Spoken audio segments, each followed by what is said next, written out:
Hey English 11, it's Miss V reporting on Wednesday, May 13th. One thing I really wanted to do with you guys today and maybe possibly on Friday, because that's when we should be finishing up our assignments, is to go through chapters 7 and 8 because we're almost finished. There's only about 12 chapters in the book, so we're more than halfway there. Chapter 7 is probably one of my favorite chapters because it really defines the relationship between Ralph and Jack. So I know you're working on chapters 7 and 8 currently, but I really want to just go over some things I found for chapter 7 and kind of review what's been going on in case anybody is stuck. So one of the great resources besides this YouTube analysis, which if you like watching like cartoon figures and stuff, I would click on the YouTube video here, is Shmoop, which I use quite a bit in class, gives a really good step-by-step description of each chapter. So for today, this is called The Shadows in Tall Trees. So the boys are afraid to go up the mountain. That's pretty much the premise here between what's happening with them.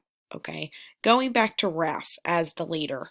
Raph is at this point, he is kind of done with being on the island. He is extremely homesick. He's tired of being dirty. He wants to have a bath. He wants to be civilized. It's taking a toll on him, and he really is finding it not to be fun anymore. When they first discovered the island in the beginning. He's used to what's going on. He's used to being dirty. He's used to searching for food. He's used to being in the chaos of these boys, but he just knows that it's just not going to end well. There's one thing that Simon says as he's contemplating this. He's like sitting on the edge of a rock looking out into the ocean. One thing that Simon says is, "You'll get back all right." Okay, which really sticks out to this foreshadowing of A, why is it just you? And B, what includes the others? Like, is everybody going to be okay? Is everybody going to make it out alive? Why is Simon saying that you'll get back all right? There may be something about Ralph's character that makes it seem like he's the only one that's going to survive, or something's going to happen to the others that they're not going to make it out of here alive. So Simon has faith in Ralph and what he stands for as a leader, but I don't know if there's much hope for Simon and the others. So he is comforted by what Simon says, but he just is kind of confused on why he referenced it to just Ralph and no one else. Will Jack not survive? Will Piggy not survive? It's hard to say. The plot picks up when they discover that there is a wild boar running loose, and now this thrill of going hunting again starts up. So they start up for the mountain, which they, are very afraid to do. So before it gets really dark out, Ralph and Jack and some of the boys head into the jungle upwards to try to hunt this boar. And Ralph does throw his weapon and hits the boar in the snout, but it doesn't stick in there that long. So even though he's sick of being on the island, he gets much thrill out of doing something like hunting. So it's just like if you pick up you're bored at home, but then you pick up an activity, maybe playing basketball outside or going for a bike ride, you get that thrill again that, oh, maybe it's not so bad. I can do all these fun things. So even though Ralph flings his spear, it does fall out, right? And he gets this urge to thinking that hunting is a good thing after all. This is where Ralph and Jack bond the most, because Jack is obsessed with hunting. So obsessed that after they are like getting tired of chasing after the boar, they decide to take a boy named Robert and pretend that he is a wild boar, and they try to pretend that they are stabbing it. Ralph takes it as a game or a joke, but it's kind of scary if you read some of the parts in this chapter. Jack is not taking this as lightly as others, and if you didn't know any better, you would think Jack would kill one of the boys, purely out of like savagery. So things get a little out of hand as the boys play at jabbing Robert with their spears, and they start chanting, which is like one of the more famous lines here. They start chanting, "Kill the pig, cut his throat," etc., etc. They are literally are um, like out of their mind at this point. This is something that they could possibly do on pure instinct of being on this island for so long. So even though Ralph joins them, I think he's a little bit more civilized than the others. Like he knows when to stop. But Jack, I can't say the same for Jack.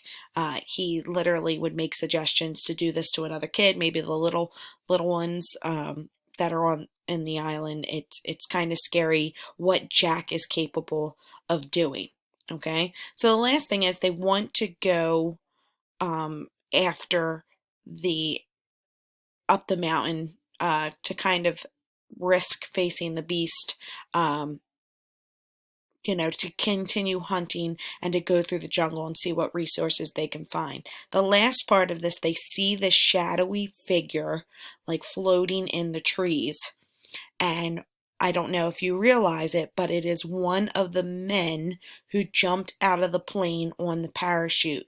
So he did not survive. So it is literally a dead adult body who turns out to be this beast that they are all freaked out about, that is hanging from a tree and is just blowing in the wind because it's a lifeless body. Okay? So that pretty much wraps up the chapter of chapter 7. They kind of figure out what this beast is in the mountain, and they are freaked out about it because death is real and it's not a game. So some of them are slowly starting to figure out that it's obviously not a game. Okay, so that should wrap up your Chapter 7 discussion questions. If you want to use this video to answer your discussion questions, be my guest. Like I said, the best resource to use if you are confused or you're struggling is not only the audiobook, but you also have this play-by-play of a cartoon. Oh, Kiki Palmer, what are you doing here? So if you skip this, right, you're able to see the course hero and they will talk to you about the chapter, kind of pretty much verbatim what I was saying. I added a few more things that I know this gentleman doesn't, but he does a really good job. So bye. Friday, I should have chapter 8 up. It should answer all your questions. You also have the journal prompt that's really not related to Lord of the Flies. It has something to do with COVID-19, just about survivors. And that's all I have for you today. So if you have any personal questions, shoot me a message. Some of you have reached out, whether you're struggling or whether you're doing really good. And that just gives me an idea of where everybody's at. So please check back tonight for some of you week 5, all of you week 6 updates. I am going to head outside. It is a beautiful day to get some grading done out on my deck. So I miss you guys. Peace and love. I can't wait to see you guys again.